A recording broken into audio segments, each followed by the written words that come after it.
이카루스 신화 다들 한 번쯤은 들어보셨죠? 근데 만약 우리가 아는 그 이야기가 전부가 아니라면요? 오늘은 바로 그 익숙한 신화 속에 숨겨진 어쩌면 우리가 놓치고 있던 진짜 교훈에 대해 한번 파헤쳐 볼까 합니다. 네, 이야기는 정말 익숙하죠. 그 미궁에 갇힌 천재 발명가 다이달로스가 아들 이카루스를 위해서 깃털하고 밀랍으로 날개를 만들어주는 장면, 머릿속에 한번 그려보세요. 정말 자유를 향한 간절한 꿈이 담긴 그런 날개였잖아요. 그리고 결국 이 비극을 통해서 우리는 이런 교훈을 얻었죠. 너무 높이 날지 마라. 다시 말해서 지나친 야망은 위험하다. 겸손해라. 뭐 이런 경고가 우리 문화 깊숙이 자리 잡게 된 겁니다. 맞습니다.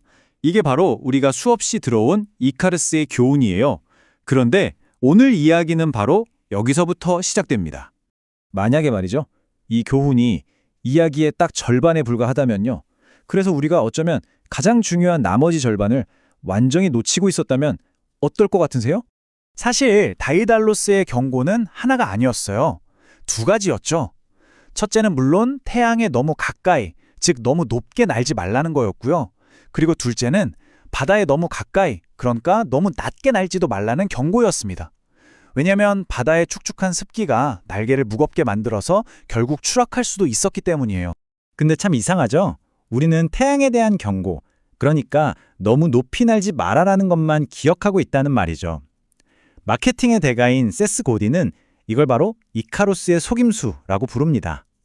이게 무슨 말이냐면 사회가 우리를 그냥 현실에 안주하고 순응하게 만들려고 의도적으로 이야기의 절반을 쏙 빼놓고 가르쳤다는 거예요. 세스 고딘의 이 말이 정말 핵심을 꿰뚫었습니다. 너무 낮게 나는 건 안전하게 느껴지기 때문에 오히려 너무 높게 나는 것보다 훨씬 더 위험하다. 자, 생각해보세요. 현실에 안주하는 건 뭐랄까 되게 안전해 보이잖아요? 바로 그 점 때문에 더 위험하다는 겁니다. 우리는 저 높은 곳에서 추락할까봐 무서워서 아예 날개를 펴볼 생각조차 안 하고 그냥 주저앉아버리는 거죠. 이게 훨씬 더 흔하고 사실은 더 비극적인 실패인데 말이에요. 가만히 생각해보면 이런 안주하는 사고방식은 산업화 시대의 유산 같은 거예요. 학교에서 또 공장에서 우리는 그냥 지시를 잘 따르고 튀지 말고 거대한 시스템의 톱니바퀴 중 하나가 되도록 쭉 훈련받아 왔잖아요. 왜냐하면 그 시대에는 그게 바로 안전을 의미했으니까요. 하지만 여러분, 세상이 바뀌었습니다. 이제 과거의 그 안전규칙은 더 이상 우리를 지켜주지 못해요. 오히려 우리 발목을 잡죠. 자, 이 표를 보시면 그 변화가 한눈에 딱 들어오죠? 과거의 안전한 길은 뭐였죠? 그냥 편안한 곳에 머무려고 시키는 대로 하고 튀지 않는 거였어요. 하지만 지금의 새로운 안전지대는 정반대입니다. 혁신하고 사람들과 연결하고 용기를 내고 대담하게 현상 유지에 도전하는 것. 정말 역설적이지 않나요? 과거에는 위험하다고 했던 것들이 이제는 우리를 안전하게 만들어주는 핵심 요소가 된 거예요. 네, 우리는 지금 바로 연결 경제 시대에 살고 있습니다. 이게 뭐냐면 이제는 단순히 일만 잘하는 걸로는 부족하다는 뜻이에요.